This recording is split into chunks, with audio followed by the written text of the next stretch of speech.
Hey everybody, thank you for joining me today. So today's video, we're going to just hop right on in. We're going to do some quick heat embossing.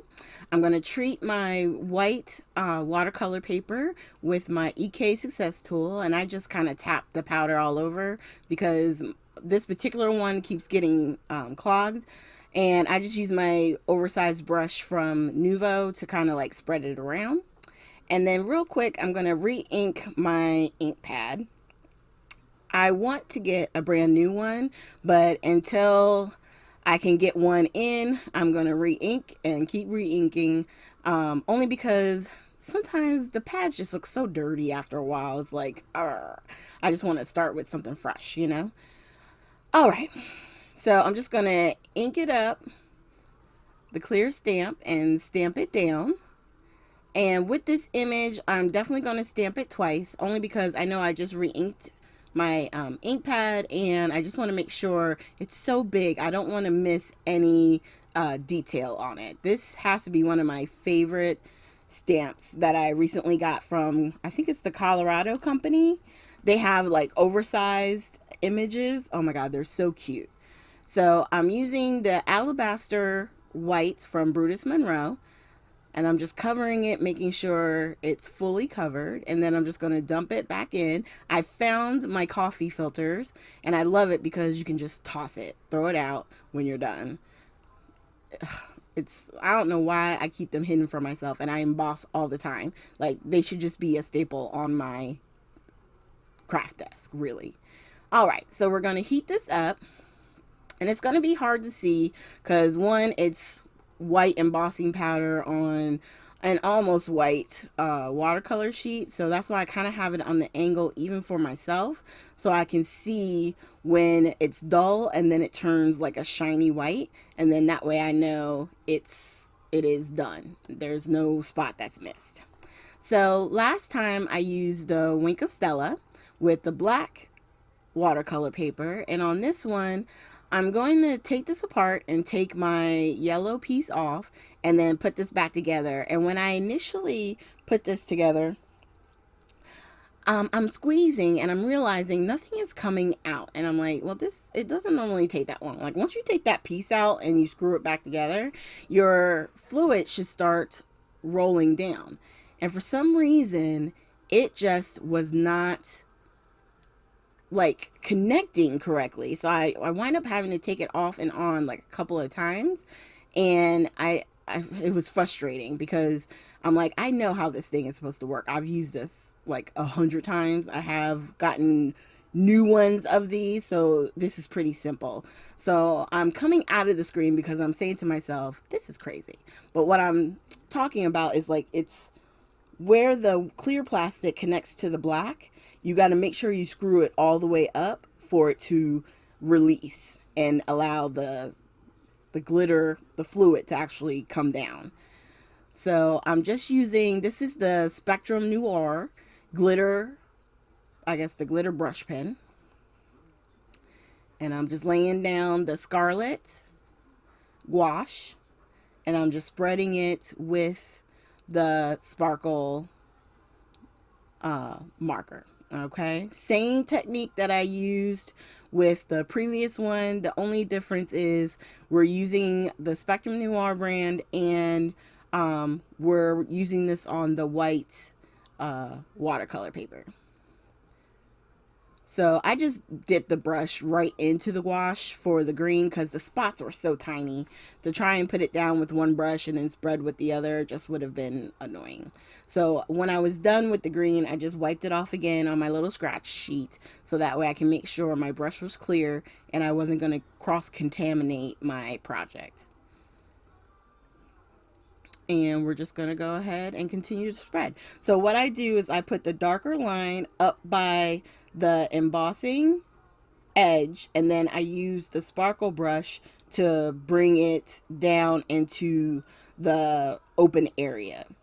Okay, so while that is happening, I'm going to go ahead and let some music play, and then towards the end I will pop back in and talk to you about what I do with the remaining of the card.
So now that the cupcake is fully colored with the gouache, to give it some standing out, I'm going to grab, I have an Inktense, basically pencil. I want to say it's the charcoal gray. And I'm just using it, I'm like coloring it really close to the white embossing. And then I'm taking the watercolor brush and I'm just taking some water and wetting it to kind of like fade it out. So that way it'll give some dimension behind the image itself.